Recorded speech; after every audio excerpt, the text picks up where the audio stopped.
Good afternoon, everybody. Happy Tuesday, two for Tuesday. We're only going to be doing one team preview today. And by the way, we're only yes, Ted Williams days away from opening day. So who's pumped up? I know I am, and I hope you are too. But today we're going to focus on the St. Louis Cardinals. Now let's get the bad news out of the way first for the Cardinals and Cardinal Nation. Last year they had to watch former Redbirds Luke Voigt and Randy Rosarina rock the baseball world.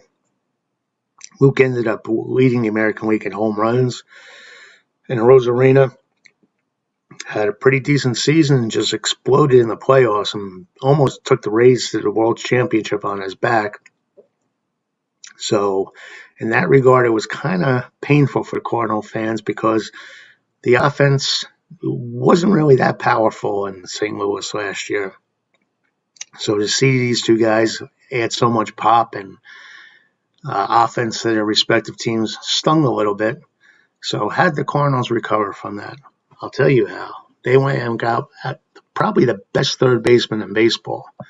And I still can't figure out why Colorado signed Arenado such a long-term contract when just a few years later they're going to dump him, pay another team $50 million extra to take him off their hands. It just doesn't make sense to me. He is probably the best third baseman in baseball the last 5 years, and the sky is still the limit for him. And I know he averaged 40 home runs in 2015, 2019 while being a Rocky and playing half his games in Colorado. But nonetheless, he is a home run threat, and he should add about 30 home runs a year minimum for the Cardinals at third base. And he's just what they need. That's what the Cardinals ordered, and that's what they're going to get, a great, great third baseman. And he's going to complement there's other guys in the lineup that can hit for power. So Paul Goldschmidt, you talk about two good trades the Cardinals have made in the last few years. Goldschmidt at first base, another great glove guy at first base with power and can hit. It's amazing how they were able to secure these two guys. And then Paul DeJong and Tyler O'Neill are two other guys that can put up the big power numbers. For an infielder, Paul DeJong is a welcome addition because of his bat, and you can never go wrong with that. And then the starting three in the rotation, I kind of like a lot. With any staff that's led by Jack Flaherty, you gotta love. This guy's a gamer. And Adam Wainwright, he's been around what? I know Yadier Molina and Adam Wainwright has always been a thorn in my side because as a New York Met fan, we can never forget 2006 when Molina killed us with the bat in Game 7 in NLCS, and Wainwright ended the whole thing by striking out Carlos Beltran. And just think, 15 years later, they're still viable members of the Cardinals organization, and they're looked upon to contribute a lot this year.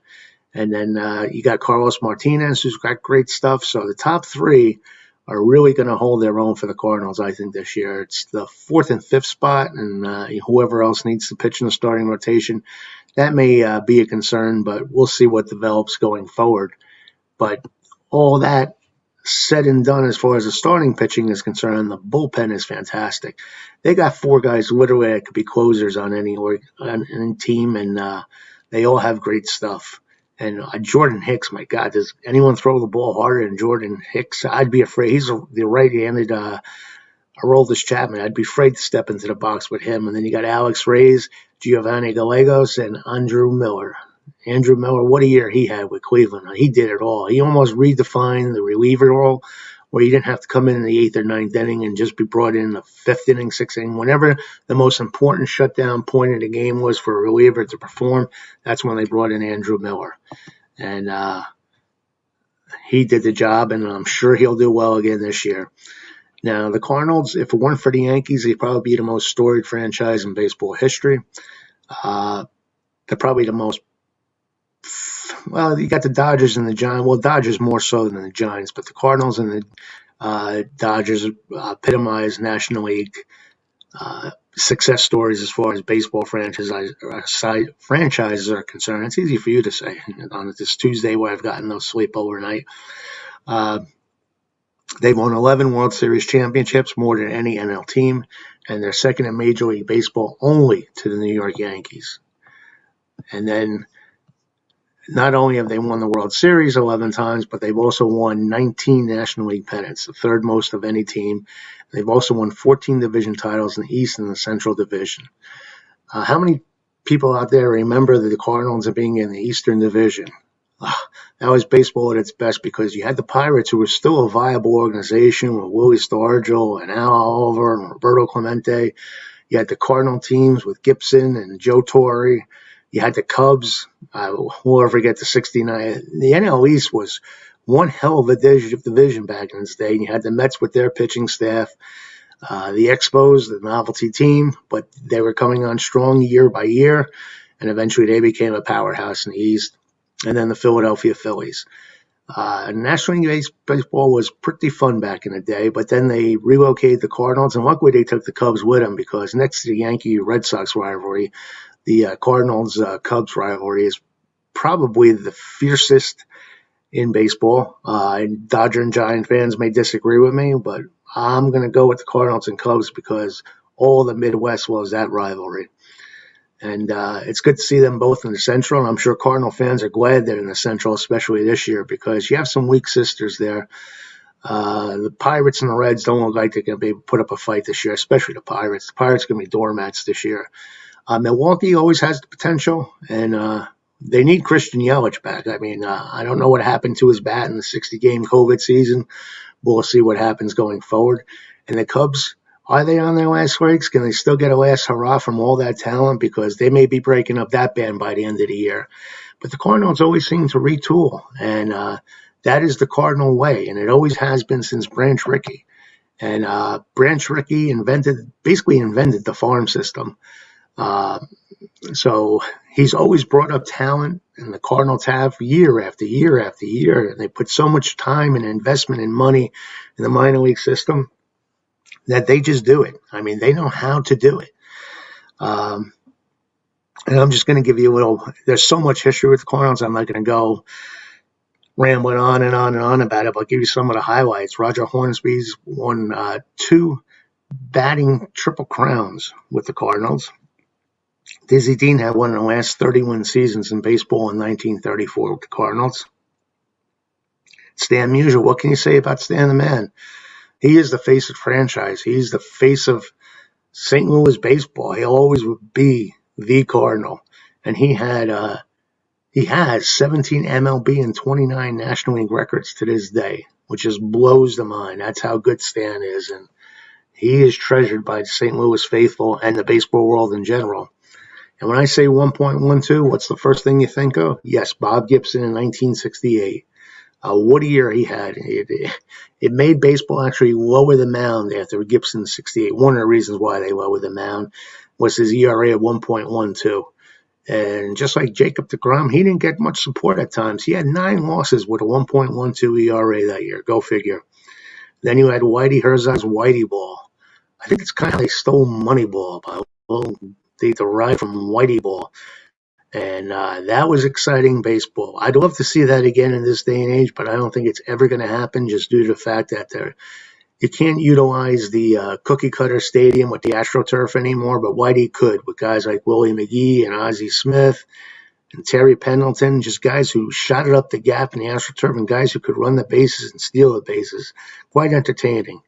And then, of course, you had Mark McGwire back in 1998, whether you like it or not. He broke Roger Maris' single-season home run record, and the baseball world was mesmerized. The Cards and Mark, Sammy in Chicago, it was fun. It was a fun summer, and I know 20-some years later, people all pretend like they hate McGwire and hate Sosa, but I bet half those fans were tuned in and enjoying the ride at the time. And my philosophy on that is, if it happened, we embellish it as the years go by, and we embrace it for what it was. So even if there was a little controversy over the record, I still embrace what had happened because that's me, the baseball historian. I love every aspect and every part of baseball history. So I know, call me crazy, but don't call me late for dinner. And then in 2011, wow, what a year that was, and what a World Series that was. The Cardinals were down to their last out, but still managed to come back and defeat the Texas Rangers and become world champions. So as you can see, through the years, there's been a lot of accomplishments, by a lot of great players and a lot of great teams. And when I say great teams, I'm not kidding, because the Cardinals have 4 seasons where they won 105 or more games. That is mind-boggling.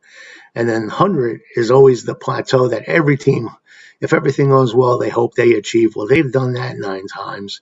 And I'm just going to throw individual numbers at you. They have 20 players who have won league MVPs. 20. And that's basically average almost like 1 every 5 or 6 years throughout the history of the National League. They've had 4 batting triple crowns and 3 Cy Young awards.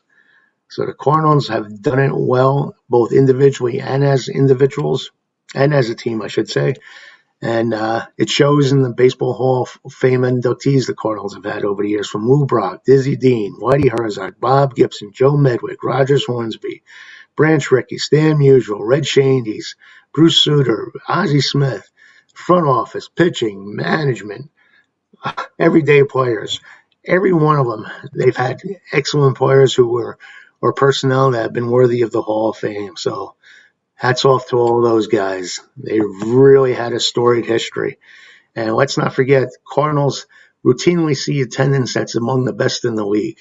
I mean, Cardinal Nation is faithful, and they're loyal. And baseball really is the only game in town. I know the Blues is a hockey team, but Cardinal baseball is the game in town. And it shows, because they're always among the top 3 in Major League Baseball and local broadcasting ratings.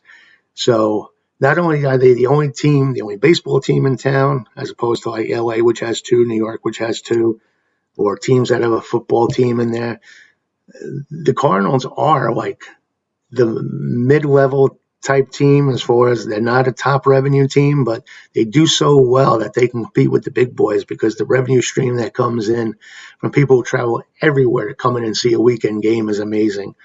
And the Cardinals will always, always be competitive. And I think they will be in 2020. History-wise, they have a record of 10,948 and 10,091 losses for a winning percentage of .520. And Cardinal fans, I'm going to predict that their winning percentage is even better than .520 this year.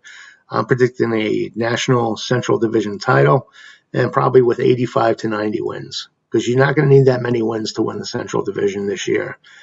And the projected starting lineup for the Cardinals, I'm going to have Tommy Edman at second base, Paul Goldschmidt at first, Nolan Arenado at third, Paul DeJong, cleanup hitting shortstop. I like that, short. Yadier Molina, let's hope there's still some juice left in the bat. He'll be batting 5th. Tyler O'Neill in left field batting 6th. Dylan Carlson in right field batting 7th. And Harrison Bader in center field batting 8th. The bench, a couple of names jump out at you. Matt Carpenter, he'll be the utility infielder. And when you got a name like Matt Carpenter coming off the bench, things can't be that bad. And I like the 2 outfielders, Lane Thomas and Justin Williams. We'll see how they turn out this year. In rotation, like I said, anytime you have Jack Flaherty as your ace, you're off to a good start right there with the number 1 man. And then you have Adam Wainwright and Carlos Martinez as number 2, number 3. Like I said, Adam Wainwright, he'll probably be pitching for another 20 years. The guy's amazing. With all the arm injuries he's had, he's still going out there and pitching good baseball. Kwon Young Kim is a righty, and John Gant is a righty. They'll be seen sometime as the 4 and 5 stars, looks like. But we shall see, because Dakota Hudson I think he has Tommy John. I'm not sure. And Miles Mikolas, he'll be out too for the opening day. So I know one of those will be coming back. I'm not sure which one. So there may be some change in the starting rotation going down the line. But the bullpen's one of the best in baseball. Alex Reyes, Giovanni Gallegos, Andrew Miller, and Jordan Hicks. Who throws the ball harder than Jordan Hicks? And who can do it all? Remember Andrew Miller? He basically reinvented the reliever role for a while. When he was just brought in the playoffs, it could have been the 5th inning. Whatever the biggest moment of the game was, he was brought in to put out the fire. And I like that. I like managers who think outside the box and don't let the game escape from them and go for the gusto when they have to, whether it be the 4th inning or the 9th inning. And then, like I said, Reyes and Gallegos are great relievers, and we'll see what they can do this year. And then if there's a couple guys on the horizon, Nolan Gorman at third base. He'll be looked to provide some pop. I'm not sure where he's going to play with Arenado locked in there, but I'm sure if you're good enough, they'll find somewhere to put you. And they're expected for him to come up next year. And then Ivan Herrera is a catcher that hoping that could be the heir apparent to Yadier Molina. So my prediction, like I said before, is the Cardinals first place. 88. I just love the Cardinal way. It's the fundamentals that sell me on the Cardinals every year, and they have a great manager, and I just think they have what it takes to win. Going beyond the Central Division crown, I don't know. I think once you get to the playoffs like that, it's awfully, awfully tough when you got powerhouses like the Dodgers involved and the Padres and the Braves and the Mets all, I think, are way better than the Cardinals. But we'll see what transpires. That's why they play the games. But you never know. You never know. Remember 1986 where they have 2006 where they have 82 wins? So you never know. So it's going to be a good year, Cardinal fans. Stay tuned. Enjoy the ride. And hopefully everyone out there enjoyed this little review. If you do, hit like. If you want to see all my videos that come up, hit subscribe, and you'll be getting them by just subscribing on YouTube. You'll be alerted as to when there's more videos. I usually do more than one a day. I'm doing a 30-30 for the Facebook group, Baseball Way of Life, so I'm getting good feedback from that. And but if you want to see the rest of them, include you Facebook groupers, just hit subscribe below, and you'll be alerted when all new ones come in, because I usually do more than one a day. So that's it for now. Hope you have a great day. Enjoy the spring weather here on the East. It's getting nice this week. Play ball. And as always, for now, adios.